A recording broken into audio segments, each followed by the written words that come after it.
സാറേ, കുറച്ചു കാലം മുൻപ് വരെ ബി ജെ പിയുമായി അടുത്ത ബന്ധം പുലർത്തിയിരുന്ന ഒരു പാർട്ടിയാണ് ബി ജെ ഡി, ബിജു പട്നായിക്കിന്റെ പാർട്ടി. ഇപ്പോൾ വലിയ രീതിയിൽ ബി ജെ പിക്ക് എതിരായി നീങ്ങുകയാണ്. അവർ ഏറ്റവും അവസാനം DMK-യുമായി അടുക്കുന്നു എന്ന വിവരങ്ങളാണ് പുറത്തു വരുന്നത്. ഇത് ബി ജെ പിക്ക് തലവേദനയായി മാറുമോ? എവിടെ മാറാനാ? തീർന്നു. നവീൻ പട്നായിക്കിൻ്റെ പാർട്ടി തീർന്നു, BJD തീർന്നു. നവീൻ പട്നായിക്കിൻ്റെ അവസാന നാളുകളാണ്. അദ്ദേഹത്തിൻ്റെ അവസാനത്തോടുകൂടി BJD അവസാനിക്കും. പാർലമെൻറ്റിലേക്ക് ഒരൊറ്റ സീറ്റ് പോലും കിട്ടിയിട്ടില്ല. അപ്പോൾ വേറെ മാർഗമൊന്നുമില്ലാതെ ഇനി BJP-യുമായിട്ട് ചങ്ങാത്തം കൂടുന്നതിന് പാർട്ടിയുടെ അണികളെതിരാണ്, പ്രവർത്തകരും എതിരാണ്. അപ്പോൾ ഒരു മറുകണ്ഠം ചാടുക. അപ്പോൾ DMK ഇതുപോലെ വന്ന് വിളിച്ചു, അങ്ങോട്ട് പോകുന്നേ ഉള്ളൂ. ഇത് വലിയൊരു ഇമ്പാക്റ്റ് ഉണ്ടാക്കാൻ പോകുന്നില്ല. ഈ മീറ്റിംഗ് തന്നെ വലിയ ഇമ്പാക്റ്റ് ഒന്നും ഉണ്ടാക്കാൻ പറ്റുന്നില്ല. നമ്മുടെ ഭരണഘടന അനുസരിച്ച് അതിൻ്റേതായിട്ടുള്ള നിയമങ്ങളുണ്ട്, അതനുസരിച്ച് ഗവൺമെൻറ് മുന്നോട്ട് പോകും. സുപ്രീം കോടതി അത് സാധൂകരിക്കുകയും ചെയ്യും. കാരണം ആ നിലപാടുകളെ ഭരണഘടന ഇങ്ങനെ പൊക്കിപ്പിടിച്ചാൽ പോരാ, അത് പാലിക്കുകയും വേണം. അതിനെ എതിർത്തിട്ട് കാര്യമില്ല, പ്രതിഷേധിച്ചിട്ടും ഭരണഘടന ലംഘനമാവുന്നത്. അല്ല, ഒരു കാലത്ത് മുൻകാലങ്ങളിലെ നമുക്ക് അറിയാവുന്ന കാര്യമാണ്, BJP-യെ പാർലമെന്റിലെ, രാജ്യസഭയിലും ലോക്സഭയിലും വലിയ രീതിയിൽ പിന്തുണച്ച ഒരു പാർട്ടിയായിരുന്നു ഈ BJD. ഇപ്പോൾ BJP-ക്ക് എതിരായി പ്രവർത്തിക്കുമ്പോൾ അതെങ്ങനെയായിരിക്കും BJP നോക്കിക്കാണുന്നത്? BJP ഇദ്ദേഹവുമായിട്ട് സൗഹാർദ്ദത്തിൽ തന്നെ പോകാനായിരുന്നു, യോജിച്ചു പോകാം എന്നുള്ള തീരുമാനമാണ് എടുത്തിരുന്നത്. പക്ഷേ ഇത് 2000 തൊട്ട് അധികാരത്തിലിരിക്കുക നവീൻ ഒരേ മുഖ്യമന്ത്രി തന്നെ. 5 ടേമുകളായിരുന്നത്. ഒരു സംസ്ഥാനത്ത് തന്നെ 5 ടേമുകളിരിക്കുക. അപ്പോൾ ക്രമേണ അദ്ദേഹത്തിൻ്റെ പിന്തുണ കുറഞ്ഞു വരിക. അപ്പോൾ ഒരാൾ തന്നെ ഇങ്ങനെ മുഖ്യമന്ത്രി ആയിരിക്കും. ബഹുസ്വരമായ രാജ്യമെന്നല്ലേ പറയുന്നത്. അപ്പോൾ മുഖ്യമന്ത്രി സ്ഥാനമാണെങ്കിൽ ഒരു കുടുംബത്തിൻ്റെ ആയാലും ഒരു വ്യക്തിയുടെ ആയാലും കുത്തകയാക്കി വെക്കുന്നതിനാണ് അത്ര യോജിപ്പുള്ള പാർട്ടിയല്ല. അപ്പോഴും നമുക്ക് പോകാം, അദ്ദേഹത്തെ പിന്തുണയ്ക്കാം എന്ന് പറഞ്ഞാണ് BJP ദേശീയ നേതൃത്വം നിലപാടെടുത്തത്. പക്ഷേ ധർമ്മേന്ദ്ര പ്രധാൻ വളരെ ശക്തമായിട്ട് BJP ഒറ്റയ്ക്ക് മത്സരിക്കണം എന്ന് തീരുമാനിച്ചു. ഒറീസയിലെ BJP-യുടെ ശക്തി എന്ന് പറയുന്നത് ധർമ്മേന്ദ്ര പ്രധാൻ, വളരെ കഴിവുറ്റ നേതാവ്. നമുക്കറിയാമല്ലോ, കോവിഡ് കാലത്ത് അദ്ദേഹം വളരെ അരക്ഷിതാവസ്ഥയിലായിരുന്ന ഇന്ത്യയുടെ ആരോഗ്യ മേഖലയെ അതൊരു പുനർജീവൻ നൽകിയ വ്യക്തിയാണ് അദ്ദേഹം. നമുക്ക് ഭാരിച്ച തോതിലുള്ള മരണങ്ങളൊന്നും സംഭവിക്കാത്തതിന് കാരണം, അതുപോലെ വിദേശ രാജ്യങ്ങൾക്ക് കോവിഡ് വാക്സിൻ, അതുപോലെ മെഡിക്കൽ ഉപകരണങ്ങളൊക്കെ ആ കാലത്ത് സപ്ലൈ ചെയ്യാനും ഒക്കെ സഹായിച്ച ആളിൽ പ്രധാനപ്പെട്ട ആൾ തന്നെ. പ്രധാനമന്ത്രി ഉത്സാഹിച്ചെങ്കിലും ആ ടീമിനെ ശരിക്കും നയിച്ച ആളാണ്. കഴിവുറ്റ ഭരണാധികാരിയാണ് ധർമ്മേന്ദ്ര പ്രധാൻ. ഒരുപക്ഷെ BJP-യുടെ ദേശീയ പ്രസിഡന്റ് ആവാൻ പോലും യോഗ്യതയുള്ള വ്യക്തി. അദ്ദേഹത്തിന്റെ പേരിപ്പോൾ ചർച്ചയിലുണ്ടല്ലോ. അപ്പോൾ ആരും വിശ്വസിച്ചില്ല ഒറ്റയ്ക്ക് BJP-ക്ക് ഭൂരിപക്ഷം നേടാൻ കഴിയുമെന്ന്. ഒന്നാന്തരമായിട്ട് ഭൂരിപക്ഷം നേടി. ഇതിനുള്ള സ്പെയ്ഡ് വർക്ക് നേരത്തെ ആരംഭിച്ചു കഴിഞ്ഞു. ആദിവാസി മേഖലകളൊക്കെ കേന്ദ്രീകരിച്ചിരുന്നു. അതിൻ്റെ ഭാഗമായിട്ട് തന്നെയാണ് മയൂർഗഞ്ച് ജില്ലയിൽപ്പെട്ട ഏറ്റവും പിന്നോക്കക്കാരായിട്ടുള്ള ആദിവാസികൾ അധിവസിക്കുന്ന മേഖലയിൽ നിന്ന് ഒരാളിനെ കണ്ടെടുത്ത് രാഷ്ട്രപതിയാക്കി മാറ്റിയത്. അതിൻ്റെയൊക്കെ ഭാഗമാണ്. അപ്പോൾ അതിൻ്റെയൊക്കെ ഒരു ഗുഡ്വിൽ ജനങ്ങൾ കാണിച്ചു. ഒരൊറ്റ മുഴുവൻ MP-മാരിൽ ഒരാളൊഴികെ ബാക്കിയെല്ലാം BJP-യുടെ ആൾക്കാരാണ് പാർലമെൻറ്റിൽ. അതുപോലെ തന്നെ കേവല ഭൂരിപക്ഷവും മെച്ചപ്പെട്ട ഭൂരിപക്ഷവും ഒക്കെ തന്നെ BJP-ക്ക് അവിടെ നിന്ന് ലഭിക്കുകയും നവീൻ പട്നായിക്ക് അതുവരെ കുത്തകയാക്കി വെച്ചിരുന്ന ഒറീസ ആ കുത്തക നഷ്ടപ്പെടുകയും ചെയ്തു. ഇനി വരച്ച ഏറ്റുമുട്ടലിനൊന്നും പോയിട്ടില്ല. പക്ഷേ നിലനിൽപ്പിൻ്റെ പ്രശ്നമാണിപ്പോൾ നവീൻ പട്നായിക്കിന്. എങ്ങോട്ട് പോകും? പോകാനിപ്പോൾ ഒരിടമേ ഉള്ളൂ. അദ്ദേഹം ഈ തെക്കേ ഇന്ത്യൻ മുഖ്യമന്ത്രിമാരെ വെച്ചുകൊണ്ട് ഒരു കളി കളിക്കാമെന്നാണ് അദ്ദേഹം വിചാരിച്ച സ്റ്റാലിൻ. ഇപ്പോൾ വന്നിരിക്കുന്നത് ഹിന്ദിക്കെതിരല്ലാത്ത ഒരു മുഖ്യമന്ത്രിയാണ് വന്നിരിക്കുന്നത്. അപ്പോൾ ആ ജനതയുടെ അതെ ഹിന്ദി സംസാരിക്കുന്ന ഒരു സംസ്ഥാനം. എനിക്ക് തോന്നുന്നു അത് ധർമ്മേന്ദ്ര പ്രധാന്റെ നാട്ടിൽ തന്നെ ഇപ്പോൾ വിദ്യാഭ്യാസ നയം തീരുമാനിച്ചതെല്ലാം ധർമ്മേന്ദ്ര പ്രധാനാണല്ലോ. അതെ. അപ്പോൾ ഈ ധർമ്മേന്ദ്ര പ്രധാന്റെ നാട്ടിൽ നിന്ന് തന്നെ ഒരാളെ ഉയർത്തി അദ്ദേഹത്തെ ഒതുക്കാനുള്ള പരിപാടിയായിരിക്കും. ഒന്നും ഒതുങ്ങിപ്പോയതിനെ ഇനിയൊന്നും വിടർത്താൻ പറ്റില്ല. അവിടെയാണ് ഈ പ്രശ്നം വരുന്നത്. അവിടെ നവീൻ പട്നായിക്ക് തെക്കൻ സദേൺ ഇന്ത്യ അല്ല, കട്ടിംഗ് ദി സൗത്തുമായിട്ട് അദ്ദേഹത്തിനൊരു ബന്ധവുമില്ല. അദ്ദേഹം ഈസ്റ്റ് സെൻട്രൽ ആണ് അദ്ദേഹത്തിൻ്റെ സ്ഥലം. സൗത്ത് ഇന്ത്യയുടെ ഭാഗമൊന്നും അല്ലാതെ ഈസ്റ്റ് സെൻട്രൽ. ബംഗാളിനോടും അടുപ്പമുണ്ട്. അതുപോലെ തന്നെ സെൻട്രലാണ്, സെൻട്രൽ ഇന്ത്യയുടെ ഭാഗമാണ്, വിശാലമായ സംസ്ഥാനം. അപ്പോൾ അതുകൊണ്ട് അതൊന്നും വലിയ ഒരു ഇമ്പാക്റ്റ് ഒന്നും ഉണ്ടാക്കാൻ പോകുന്നില്ല. പിന്നെ കുറേ പേർക്ക് ഞങ്ങൾ എന്തെങ്കിലും ചെയ്തു എന്നൊരു സായുജ്യം അതുണ്ടാകാൻ പോകുന്നു. അമിത് ഷാ നേരത്തെ തന്നെ ഉറപ്പ് നൽകി നിങ്ങളുടെ MP-മാരുടെ എണ്ണം കുറയുന്നില്ല.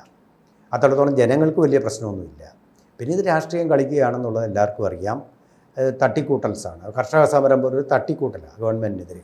അതും ഫലിക്കുന്നില്ലെന്ന് ഹരിയാന തെരഞ്ഞെടുപ്പ് വ്യക്തമാക്കിയില്ലേ, മഹാരാഷ്ട്ര തെരഞ്ഞെടുപ്പ് വ്യക്തമാക്കിയില്ലേ. പഞ്ചാബിൽ ഇപ്പോൾ ലേറ്റസ്റ്റ് റിസൾട്ട്സ് ജലന്ധർ അല്ല ചണ്ഡീഗഡിൽ ഉള്ള തെരഞ്ഞെടുപ്പിലെ BJPയുടെ വിജയം വ്യക്തമാക്കിയിരിക്കുകയല്ലേ.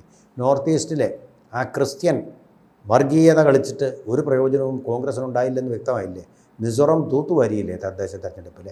അപ്പോൾ ഓരോ സ്ഥലത്തും ഇങ്ങനെ അവരുടെ ആ സാന്നിധ്യം കൂട്ടിക്കൂട്ടി വരും. അവരുടെ നമ്മളെല്ലാം വിചാരിച്ചാൽ സൗത്തിലോട്ടൊന്നും വരില്ല, ഒറീസയിൽ വരില്ല, ആന്ധ്രാപ്രദേശിലില്ല, അവിടെ എല്ലാം വ്യാപിച്ചു കഴിഞ്ഞു. ഈ വ്യാപിച്ച ഒന്നിനെ ഇല്ലാതാക്കാൻ ഒരിക്കലും കോവിഡ് പോലും ഇല്ലാതാക്കാൻ കഴിയുന്നൊന്നും അല്ല. പക്ഷേ ഈ സ്റ്റാലിൻ രണ്ടും കൽപ്പിച്ചാണല്ലോ BJP എതിർക്കുക.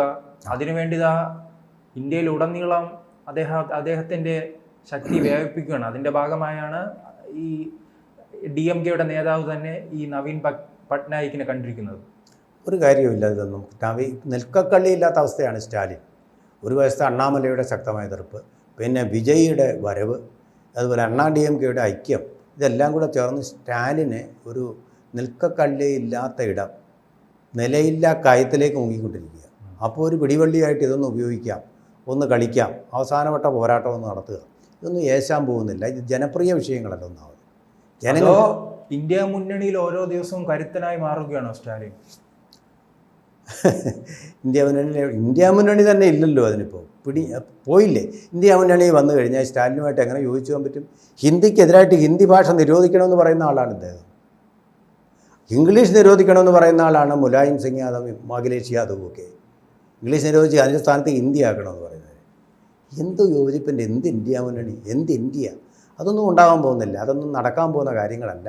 പരസ്പര വിരുദ്ധമായ രാഷ്ട്രീയ ചേരികളുടെ ഒരു സമ്മർദ്ദമാണ്. സമ്മേളനം പോലും ഒരു സമ്മർദ്ദം ഉണ്ടാക്കാൻ വേണ്ടിയിട്ടുള്ള ശ്രമം. ഇതൊന്നും ഏശാനേ പോകുന്നില്ല. ഇത് കേന്ദ്ര ഗവൺമെൻറ് ഇഗ്നോർ ചെയ്യും.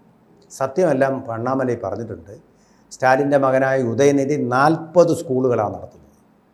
ആ 40ലും പഠിപ്പിക്കുന്ന ഭാഷ തമിഴല്ല, ഹിന്ദിയാണ്. കാരണം എന്താ? CBSE സ്കൂളുകളാണ്.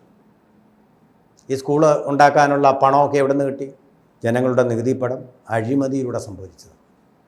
അതുപോലെ സ്റ്റാലിൻ്റെ മക്കൾ, ഉദയനിധിയുടെ മക്കൾ അൻപരസ് പഠിച്ചത് CBSE സ്കൂളിലാണ്. കപട നാടകം, ഹിപ്പോക്രസിയ, കള്ളത്തരമാണ് കാണിക്കുന്നത്.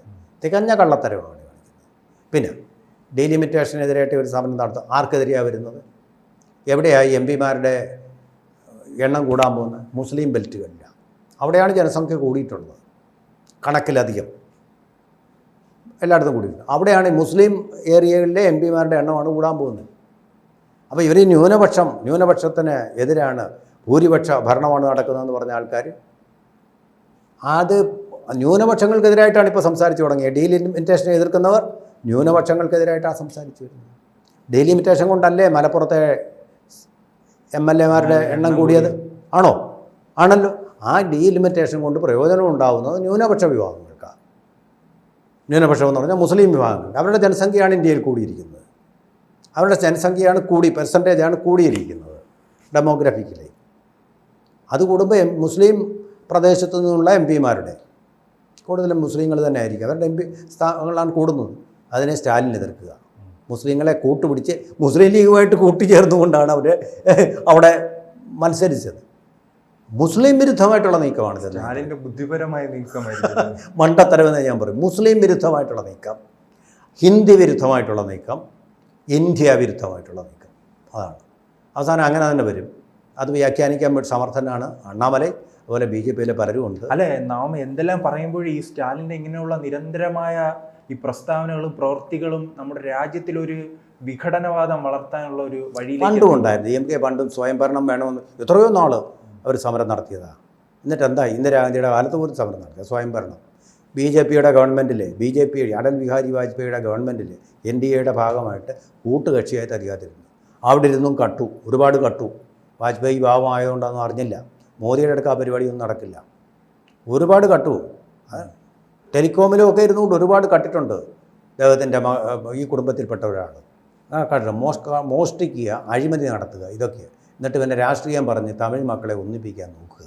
കോൺഗ്രസിന് ഒരു പരിധിവരെ തകർത്തത് ആ കുടുംബമാണെന്ന് തോന്നുന്നു അല്ലേ? 2G അഴിമതിയും. അതെ ആ അഴിമതി തന്നെ, അത് തന്നെയാണ് തകർത്തത്. മൻമോഹൻ സിംഗിൻ്റെ ജീവിതത്തെ. അതെ 4G സ്പെക്ട്രം കേസ്, ഇങ്ങനെയുള്ള കാര്യങ്ങളിലൊക്കെ 2G ആണ് അവരുടെ കേസ്. മറ്റേതിനൊന്നും വേണ്ടത്ര തുക കിട്ടി, ഇതിന് കിട്ടിയില്ല. അതന്നെ അവർ കള്ളത്തരം കാണിച്ചു എന്നുള്ളതിൻ്റെ ഉദാഹരണമല്ലേ. കൂടുതൽ വാർത്തകളും വിശേഷങ്ങളും നിങ്ങളിലേക്ക് എത്താൻ ABC മലയാളം സബ്സ്ക്രൈബ് ചെയ്യുക, ബെൽബട്ടനും അമർത്തുക.